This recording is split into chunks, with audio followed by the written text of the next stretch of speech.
Yogesh train की general bogie में birth seat पर सोया हुआ था। गाड़ी रुककर वापस चली तो अचानक उसकी नज़र अपनी तलाकशुदा पत्नी रागिनी पर पड़ी।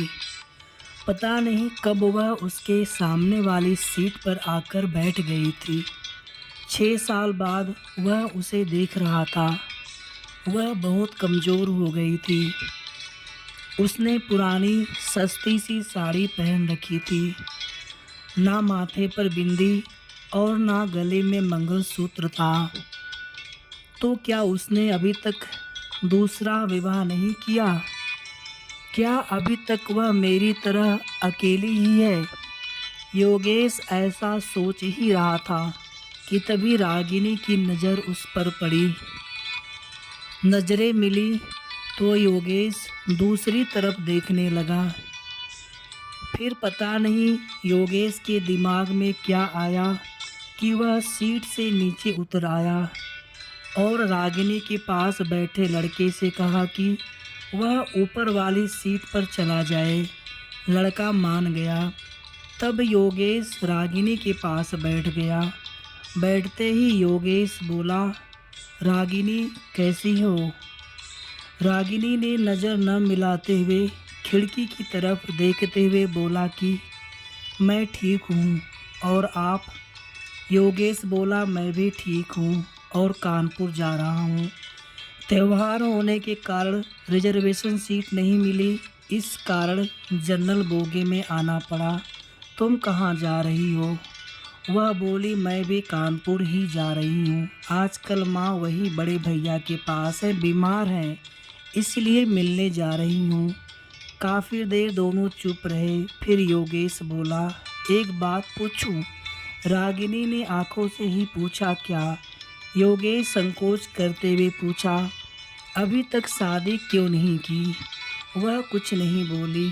मगर जब योगेश ने दोबारा नहीं पूछा तो रागिनी ने पूछा, आपने की है शादी? योगेश ने बिना बोले ना में गर्दन हिला दी। फिर काफ़ी देर तक दोनों चुप रहे, मानो एक दूसरे को परख रहे थे। डिब्बे में कुल्फ़ी बेचने वाला आ गया था। योगेश बोला, खाओगी? रागिनी ने ना में सिर हिला दिया। योगेश ने रिक्वेस्ट करते हुए फिर पूछा, खा लो यार, तुम्हारे साथ मैं भी खा लूँगा। जानता हूँ तुम्हारी सबसे बड़ी कमज़ोरी कुल्फ़ी है। वह थोड़ा मुस्कुराई तो योगेश ने महसूस किया कि वह अपनी आंखों से बहने वाले आंसुओं को समेटने का प्रयास कर रही है। 5 साल उसके साथ रहा था। जब वह अपने आंसुओं को समेटने का प्रयास करती थी तो ऐसे ही मुस्कुराया करती थी। योगेश दूसरी तरफ देखने लगा तो रागिनी चुपके से अपने आंसुओं को पोंछने लगी। फिर वह सहज होकर बोली, एक शर्त पर खाऊंगी।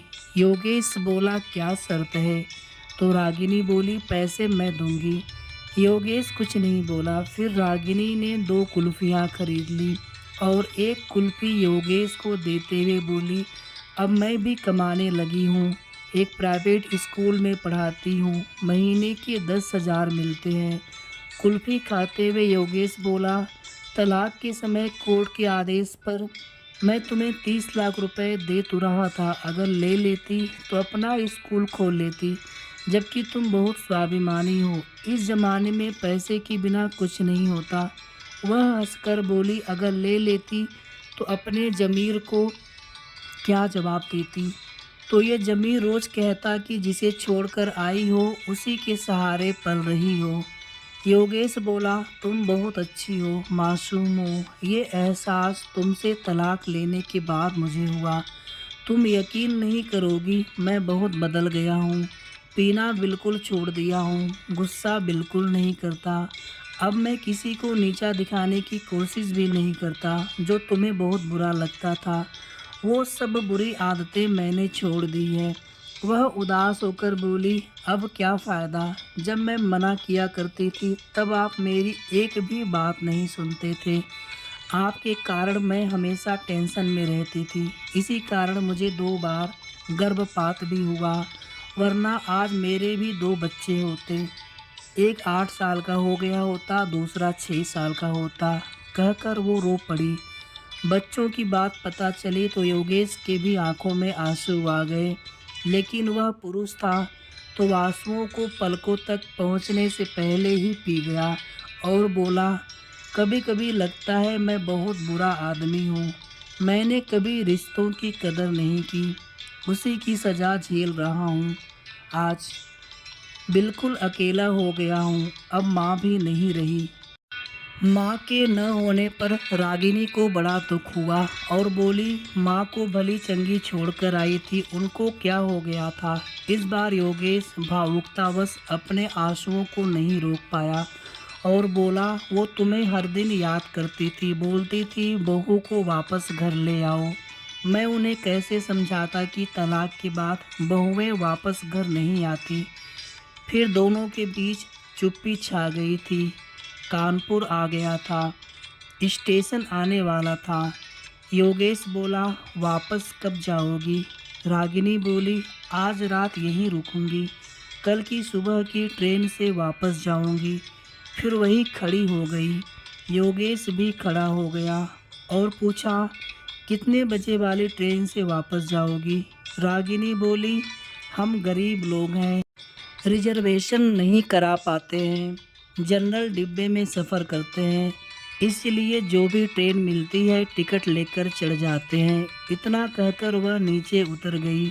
योगेश अपना सूटकेस संभालता हुआ उसके पीछे लपका और बोला, अगर मैं रिजर्वेशन की 2 टिकटें ले लूं तो मुझे पता है कि तुम मेरे साथ नहीं चलोगी, लेकिन मैं तुम्हारे साथ सफ़र करना चाहता हूँ, जनरल में ही चलूँगा। बताओ कितने बजे यहाँ मिलोगी। रागिनी ऑटो में बैठती हुई बोली, 9 बजे यहाँ मिलूँगी। फिर उसके देखते देखते ऑटो आँखों से ओझल हो गया। योगेश कानपुर 2 दिन के लिए आया था, मगर रागिनी का साथ पाने के लिए उसने अपना शेड्यूल बदल लिया। उसने जल्दी से अपने बिजनेस का काम पूरा किया और अगले दिन सुबह 8:30 बजे ही स्टेशन आ गया। रागिनी 9 की जगह 10 बजे स्टेशन पहुंची और बोली, आप अभी तक यहीं पर हो, मैं सोच रही थी कि आप चले गए होंगे। रागिनी बहुत खुश थी, बोली, माँ अब बिल्कुल ठीक है। योगेश बोला, मैं तुम्हारा भी टिकट ले आया हूँ, अब 30 रुपये के टिकट के लिए कुछ कहना मत। रागिनी हंसते हुए बोली, अभी ट्रेन आने में आधा घंटा है, चलो तब तक कुल्फ़ी खाते हैं, पैसे मैं दे दूँगी, हिसाब बराबर हो जाएगा। इतना कहकर वह फिर मुस्कुरा दी। वह जब भी मुस्कुराती थी योगेश की नज़र उसके चेहरे पर ठहर जाती थी। फिर दोनों ने कुल्फ़ी खाई और तब तक ट्रेन आ गई और फिर से एक नया सफ़र शुरू हो गया। मगर इस सफ़र में कुछ खास था। योगेश कुछ कहने के लिए तिल मिला रहा था, मगर डर भी रहा था कि वह मना कर देगी तो। योगेश नोटिस कर रहा था कि रागिनी बड़े भाई के घर से नई साड़ी पहनकर आई थी। वह बहुत सुंदर लग रही थी। खिड़की से आ रही ठंडी हवा के झोंके से रागिनी की ललाट पर लटकी बालों की एक लड़ी झूम उठती है। उसे ऐसे देखकर योगेश के दिल में एहसास सा उठता है कि ये औरत कभी उसकी ज़िंदगी थी, मगर मैं इसे संभाल कर नहीं रख पाया। योगेश की मनः स्थिति से अनजान रागिनी बोली, क्या हुआ, आप गुमसुम से क्यों हो? दोस्त बनकर ही सही कुछ बात तो कर लो। योगेश बोला, मुझे दोस्ती नहीं चाहिए। रागिनी को झटका सा लगा, बोली, फिर क्यों मेरे साथ सफ़र करने के लिए उतावले थे आप? योगेश बोला, मुझे तू चाहिए, हमेशा के लिए, जन्मों जन्मों के लिए, मेरे साथ हंसने के लिए, मेरे साथ रोने के लिए। वह इतनी जल्दी में ये सारी बातें बोला कि रागिनी बस उसके मुंह की ओर देखती रह गई। वह आगे बोला, मैं गलत था, तुम्हारी कदर नहीं कर पाया, मगर तुम्हारे जाने के बाद मुझे मेरे गलतियों का एहसास हो गया है, मुझे माफ़ कर दो। कहकर वह रो पड़ा। रागिनी चुप हो गई। बस उसके चेहरे की तरफ देखे जा रही थी। योगेश उसके दोनों हाथ पकड़कर बोला, मुझे माफ़ कर दे यार। मैं वादा करता हूँ अब कभी भी तुम्हारे आंसुओं की वजह नहीं बनूंगा। तू जो कहेगी वही करूँगा। प्लीज़ लौट आ। रागिनी ने माथे पर साड़ी थोड़ी सी पीछे सरकाई और बोली, इधर देखिए ज़रा। योगेश ने देखा, रागिनी ने मांग भर रखी थी। वह बोली, मैं जानती थी आप यही सब करोगे। मैंने कल ही सोच लिया था कि अब अकेले चलने के दिन ख़त्म हो गए हैं। मेरा हम सफ़र लौट आया है। अब आगे का सफ़र उसी के साथ तय करना है। थक गई हूँ मैं अकेले चलते चलते।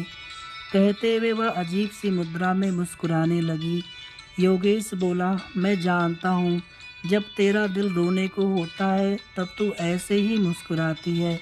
मत रोक इन आंसुओं को, इन्हें बह जाने दो, दिल हल्का हो जाएगा। इतना सुनते ही रागिनी का संयम जवाब दे गया। वह ज़ोर ज़ोर से रोने लगी।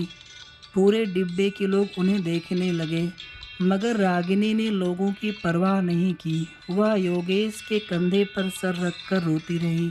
कुछ देर बाद रागिनी का गांव आ गया। गाड़ी कुछ पल रुकी फिर चल पड़ी। रागिनी को अब वहां उतरना ही नहीं था। जिंदगी में एक नया सफ़र फिर से शुरू हो गया।